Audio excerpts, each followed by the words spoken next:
El Señor les bendiga en este día y la gracia del Señor esté con ustedes en todo momento. En este día quiero compartirles a ustedes una reflexión, pero esta reflexión está más bien en el ámbito de la historia de lo que somos como iglesia.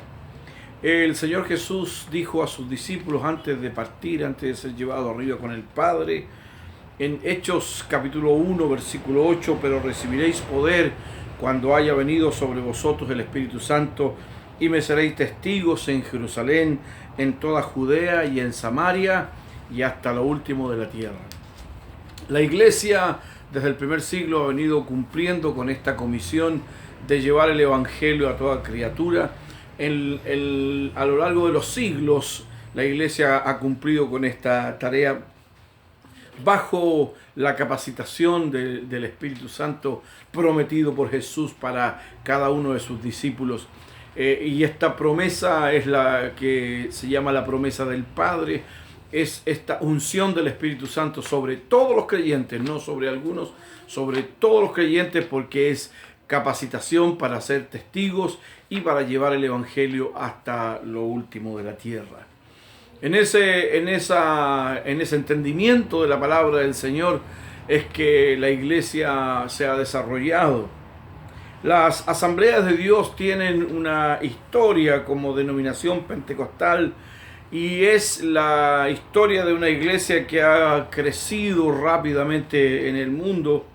Las asambleas de Dios tienen sus raíces en el movimiento pentecostal de fines del siglo XIX, donde muchos creyentes en los Estados Unidos y en otras partes del mundo sintieron la necesidad de una mayor unción, un mayor poder de parte de Dios.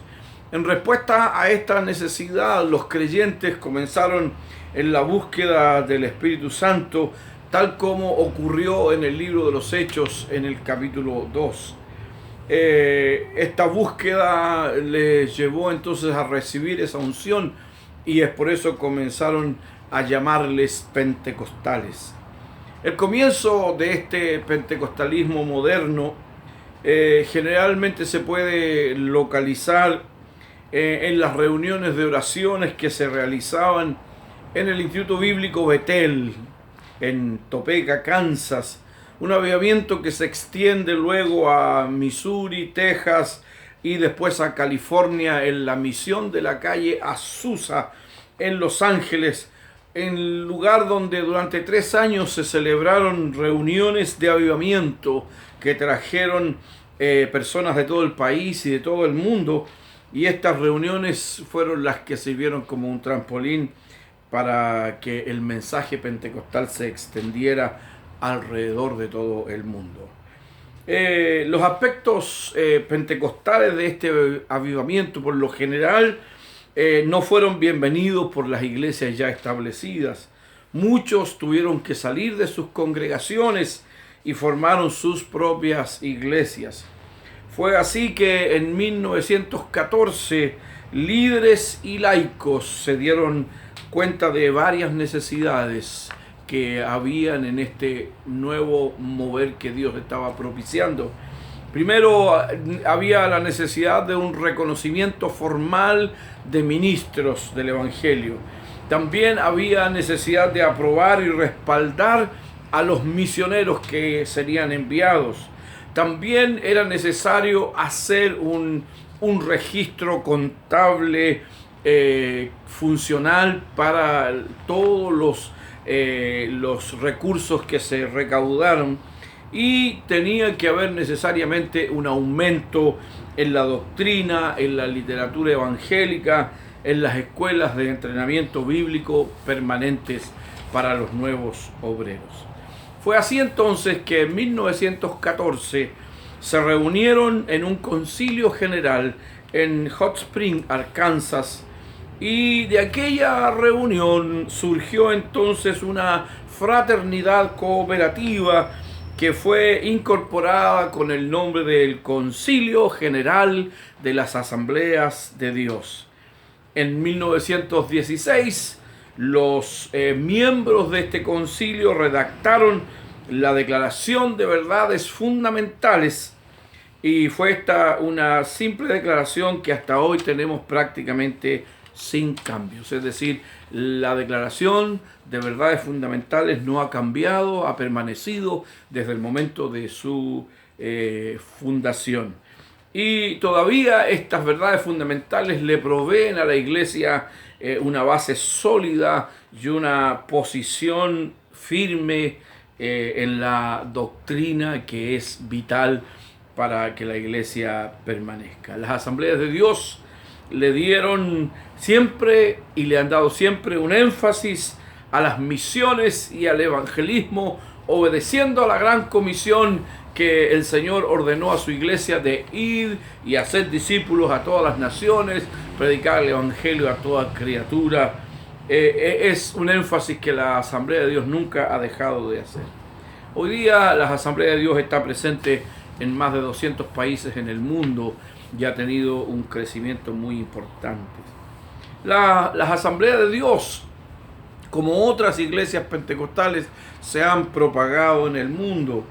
Es un crecimiento verdaderamente notable que ha tenido a través de envíos de misioneros y el desarrollo de las asambleas locales en cada lugar donde los misioneros han llegado para establecer la iglesia.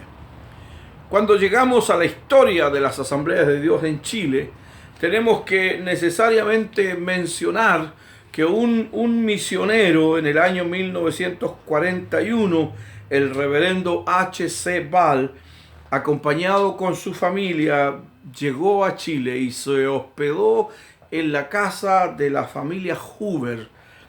Recuerden ustedes que el pastor Willis Hoover fue el pastor de la iglesia donde comenzó el avivamiento pentecostal en Chile. Y eso ocurrió en 1909. Entonces debemos considerar que cuando el misionero de las Asambleas de Dios llegó a Chile en 1941, ya la iglesia y el movimiento pentecostal tenía casi 50 años de existencia. La meta del reverendo Ball al llegar a Chile era unificar y ayudar a los diferentes grupos pentecostales que existía ya en nuestro país, ayudándoles con las asesorías del concilio de las Asambleas de Dios de Estados Unidos. Sin embargo, él se enfrentó a muchas dificultades que le impidieron cumplir con su cometido de colaborar en el crecimiento y en la unidad de la iglesia de ese momento. Bueno, el misionero Ball regresó a Estados Unidos para ocupar el cargo de secretario de misiones para América Latina, y él recomendó entonces enviar misioneros a Chile para iniciar la obra y establecer las Asambleas de Dios como una denominación distinta a las ya existentes en nuestro país. Cuando llegaron los primeros misioneros norteamericanos a Chile, ya había varios grupos de creyentes que ostentaron el nombre de Asambleas de Dios. Era el fruto de algunos misioneros pentecostales que vinieron desde Suecia. Nosotros conocemos a estas Asambleas de Dios como las Asambleas de Dios Autónomas. En el año 1945 llegaron a Chile las parejas misioneras formadas por Teodoro y Catalina Bueno y Kyle y Helen Davis, Emilio y Rosa Schneider, Everett y Marjorie Divine. Y dentro de poco habrían de unirse a estos matrimonios algunas misioneras solteras, y ellas fueron las hermanas Jim Brown y Bessie McPaid. Y la última fue reemplazada poco después por la misionera Evelyn Austin.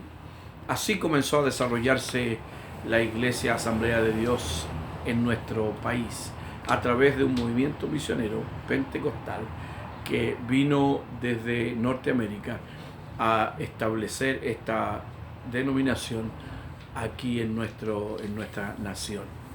A partir de ahí las Asambleas de Dios comienzan a desarrollarse. Hoy día las Asambleas de Dios están presentes desde desde Arica en el norte hasta Puerto William en la zona más austral de nuestro país. Gracias a la obra misionera y gracias a la capacitación del Espíritu Santo en la vida de aquellos que obedecen la gran comisión. La historia de las Asambleas de Dios continúa después de la llegada de los misioneros. Pero una cosa en la cual yo quisiera detenerme un momentito es decir esto. Nosotros nos llamamos pentecostales y nos dicen pentecostales porque creemos que el mismo poder que impulsó a la iglesia en el siglo I, allí en Jerusalén, el día de Pentecostés, es el poder que está presente hoy entre nosotros y es el poder que nos impulsa para hacer la obra de Dios. Estamos dedicados a extender el evangelio a toda criatura, ya sea en el evangelismo local como en las misiones transculturales. Tenemos el firme propósito de continuar con la labor que comenzó el día de Pentecostés allí en Jerusalén. Tenemos el firme propósito de trabajar para seguir siendo una iglesia pentecostal desde sus raíces, como la Escritura dice, que recibe poder para ser testigos. Amamos el poder de Dios en nuestras vidas, el poder de Dios manifestado en la iglesia. Por lo tanto, nuestra denominación pentecostal no viene solo del título existente en un letrero, sino que está presente en nuestra vida cotidiana. El Espíritu Santo es nuestro compañero y guía. El Espíritu Santo es el que nos impulsa cada día. El Espíritu Santo es el que nos ha dado poder para poder entregar el mensaje de Jesucristo a las naciones. La historia es mucho más nutrida, pero nosotros podemos tener un pequeño conocimiento de esta historia para saber por qué nos llamamos pentecostales. La paz de Jesucristo, el Señor les bendiga a ustedes.